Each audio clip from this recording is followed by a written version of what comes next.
Hi everybody, it's Dr. David Moffet here and I'm in Burrowang today and I'm talking with Angus Pryor, who has pulled his car over to the side of the road in Sydney somewhere. He's interrupted his busy schedule to have a chat with us today because Angus is helping us out at the Dental Fire Aid New South Wales extravaganza that we're putting on in 5 weeks' time in Merimbula.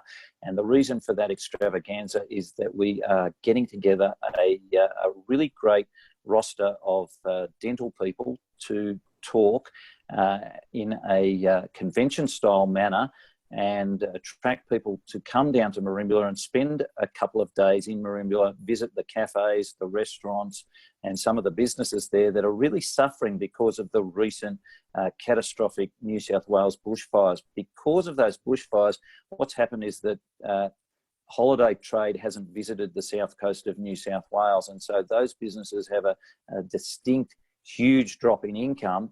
And what they really need is cash injection. So if we can get a good crowd of dental people down there to infuse some income into those cafes, restaurants, bars, art galleries, then we can help stimulate the economy. And the good thing about that, Angus, is that the township of Merimbula is really excited about this, using this dental convention as a means of attracting other businesses to make Merimbula a destination for these educational type events. So great to have you on the call, Angus. Thanks for taking a break during your busy day. And first of all, I'm going to ask you, what are you going to be talking about at the Dental Fire Aid event? Well, I thought in light of what's been going on that an apt topic might be how to thrive in your dental business in uncertain times. The one thing, I mean, in a sense, you've hit the nail on the head in terms of the impacts that, in this case, the bushfires had in Merimbula and obviously many parts of Australia. But, you know, we've kind of had fire and then we've had rain. There's a song there, isn't there, David? Yeah. And James you know, Taylor. there's, yeah, no, thank you. Yeah, we're on the same wavelength. I've seen fire and I've seen rain. But it just seems to me that when there is a bit of uncertainty around, and that uncertainty can be generated by things like natural disasters or what have you, but it can also be sort of economic, that we need a business that's going to thrive in that environment, even, dare I say, a recession. So that's you know, it's basically showing the dentist how to get their business to really thrive in uncertain times, because what happens is when times are uncertain, people go, oh, you know, there's fires around, or there's floods, or, you know, maybe the economy or whatever, and they tend to close their wallets a bit. And frankly, that doesn't help anybody. Yeah, we've all had it. And I was just talking with a client this morning, Angus, about the same thing, how some news can upset businesses. You know, I was just reading last night that in Victoria, 40% of the Victorian tourism income comes from China, 25% nationally for Chinese, but they tend to spend a lot more time and money in Victoria. Now that's been banned. So all those retailers and cafes and restaurants that the Chinese tourists go to, no income to spend on their life, on their school fees, on their dental fees. So there's a massive flow-on effect. So Yep. even the Chinese restaurants are empty, and this client employs 2 Asian-looking dentists, and their bookings are actually starting to suffer, and they're wondering if it's a flow-on effect. Again, no fault of their own, just like with the bushfires. And you know, it's tough. You know, those South Coast regions, people go down there for the lifestyle and to get away, but sometimes that isolation makes them prone to or susceptible to these forms of natural disasters. Thank goodness we have had rain to put the fires out, but you know, there's people now without homes, without fences, without sheds, without a business because of the effect of the fires, and those effects are ongoing. So this is why we want more than just financial for the fire relief fund. We actually want to stimulate the economy in the town. Angus, when I put out the call to you, you had no hesitation in offering your help. What made you want to speak at Fire Aid? Look, there's a few things, David. The mission of my organisation is to help dentists win in business and life. And, our approach is that we love helping dentists win in business, but if life's not going well, sort of what's the point? So for me, this is really a no-brainer just to get involved in this. The truth is that I did most of my schooling in Canberra, and so the south coast to Canberra, if you ask anyone from Canberra, like holidays and such, half of Canberra goes down to the south coast. That may not be an exaggeration. And so that area I actually know quite well. And I suppose just dare I say, the charitable aspect sits pretty comfortably with me. You probably can't see, but that thing sitting right there behind me is a large cheque. And the fact is, part of the reason I didn't make it back to the office in time is because I've just been at the Red Cross in the city delivering them a large cheque for the Bushfire Relief Foundation. So, I would say for us, this is part of our ethos. We're about helping dentists win in business and life. And if we can do it in a practical way, and David, it has been said that I'll talk at the opening of an envelope. So I don't need much encouragement. And of course, with my hand on my heart, I believe I've got a lot of value to add. Yeah, I do believe you do have a lot of value to add, Angus. And so you were one of the first people that I thought of when this idea grew from what was initially just going to be Jane going down there and lecturing for a day. Within 24 hours, Craig and I had decided that, it could be much bigger if we just opened it up to more people to come and speak. And we've already, I think we've got 14 dental speakers over 2 days. So if you can't find one speaker, two speakers, three speakers there that are going to add value to your dental practice, then you must be brain dead, because there's so much to learn from so many experts. And we've got Howard Ferran in America and Chris Barrow in England. They're going to be talking at odd times. We're video linking them in.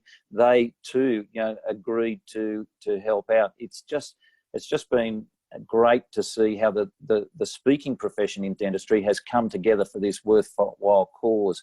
Angus, apart from you, who are you looking forward to hearing speak at this event? Well, David, as long as you're wearing your KISS T-shirt, it better be you. Look, I don't want to sound like a politician, but this is the honest truth. I look forward to hearing everyone, and I mean this quite sincerely. There's a quote from Abraham Lincoln that says, "I try to learn something from everyone, even if it's what not to do." Now, I'm not suggesting that's going to be the case, but for me, I'm a very kind of curious person, and I'm not a dentist, but I'm just as interested to hear, what the clinical stuff is as the non-clinical stuff. I just take the view, whoever I come across, whoever I hear speaking, there's going to be 1 to 2 things that I can take from them, which I can implement in my life or implement in my business. So I actually think it's fantastic. This is the kind of event that I would want to attend. I don't think, Angus, that there's been an event with this many speakers of such talent compressed into such a short amount of time. To get 14 really top-notch speakers in 2 days, I think they're getting the cream of the cream, and all for $800 for the dentist, or if the dentist wants to bring their whole practice, $1,600. I think that's exceptional value for what they're going to get. Angus, you mentioned that you went to school in Canberra or in the ACT. Yep. Any personal connections to the South Coast apart from vacationing, or anybody affected by bushfires, these recent ones or in the past? Yes, but not in that area. We have a family property in Victoria, and not in the current or the most recent bushfires, but in the previous ones, we ended up being, I think, first story on the news, because the property is quite large. It's a farm stay, and one of the things that people book it out for is weddings. And there was a young couple from Melbourne getting married at this farm of ours during the bushfires a couple of years ago, and they had to leave before before they got to say "I do" because of the bushfires. So it's hard for most of the people watching this. It's hard not to be impacted by the bushfires at some level. We've seen it a number of times, having had this farm, and if I can say this, it's not a competition for kind of who's the worst. I mean, No. it affects people in different ways, and I just go, well, this is something very simple that we can do. David, if I can say, from a lot of people watching this are going, that aspect's nice, and let's get involved in this, but there is part of the way we're built. I'm trying to think of the book. It's called The Selfish Gene by Richard Dawkins. And basically we are wired to say, well, what's in it for us? And I would say there's that sense of actually doing the right thing and being involved in a terrific event for the local community. But even more than that is all the benefit that you're going to get for yourself and your business from the speakers. Yeah, I think it is difficult. As you know, Angus, I live in the Southern Highlands now, and we had the fires 25 k's from our place, and embers can fly 10 k's in a strong wind, and it was scary a few times with the sky just turning black with the smoke and not knowing, not then what was coming. It was really scary. We've had the place for 7.5 years, but only in the last year have we moved here full time. So previous bushfires, we've been in Sydney and we go, oh yeah, they're around, but they're not around. But having to actually stop doing what we wanted to do, I actually had to come back from Sydney to make sure that I was here to keep my house, gutters full and my house moist, because we live 800 metres from the nearest neighbour, and if something catches a light, at least I wanted to be able to call the fire brigade before the thing caught on fire. It was quite scary, and to live in that community full time now, you really don't know until you're down there and in it. And so I understand what Craig Newman experiences on a regular basis in Merimbula, because they've had fires there, 3 or 4 significant fires in the last 20 years on the south coast. And when you go to Google Maps and you look at the south coast, it's really just bush all the way down to the ocean, to the sea.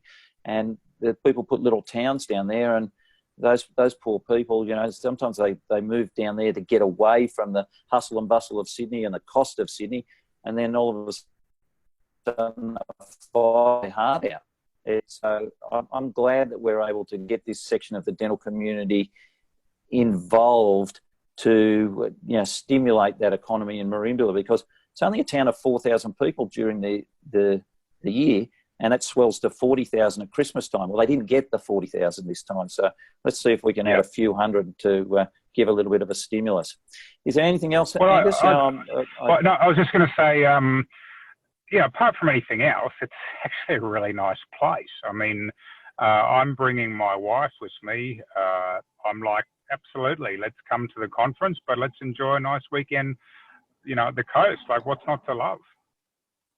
Yeah, I think it's great. You can fish, you can go and see marine life, you can eat marine life, you can play some golf. It's a fabulous destination. We had a family holiday there when the kids were little, and I'm a little bit ashamed to say that we haven't been back for a few years, and I'm looking forward to revisiting Merimbula again. So, Angus, thank you very much for taking a break during your busy day. Appreciate you for doing that today, and also appreciate everything that you've done for this event and everything that you do for dentistry. You're one of the movers and shakers in dentistry, so it'll be great to be hearing you. I'm looking forward to hearing what you've got to say, and all the other speakers. It's going to be a huge event, and I urge everybody to either get to Merimbula, and if you can't get to Merimbula, buy the recordings and maybe donate to support a fiery at the gala dinner. But did we mention Frankie J. Holden? Frankie J. Holden, my goodness. That's I don't think we did, actually. You and I spoke about it before we pressed record. Yeah, he's an iconic Australian actor. He's won a Logie. He's got an AOM. Before that, he was a singer in the 70s with, everybody knows Wilbur Wilde from Hey Hey It's Saturday. Well, Wilbur was the sax player in the band Old 55, and Frankie J was the lead singer. So rumour has it, he is our MC at our dinner, and rumour has it that he's maybe going to be singing a couple of songs as well. So, really? On the Prowl could be one of those songs. So let's hope so. He's good. He's good value. We definitely enjoyed a number of the shows that he was involved with, and the truth is, I've actually seen Old 55 play. So, yeah, no, he'll be a great addition to the lineup for sure. Yeah, I don't think you're old enough. Oh, well, Old 55 was around for a long time. I actually saw them at my wife's Christmas party in a bank. I suppose they had a good budget back in the day. Look, I think for the people watching this, all I'd say is, yes, come because you want to support the event, and all of us do at some level, but also come because of what this is going to do for you personally and for your business. This is, it's not just a fundraiser for the thing. You're actually going to get a lot of value and real tangible stuff that you can take back and implement the following week. I think that's sound advice, sage advice, Angus. Angus, thanks again for being on the call, and I look forward to seeing you in Merimbula. Thank you very much. Thanks, David. Bye-bye.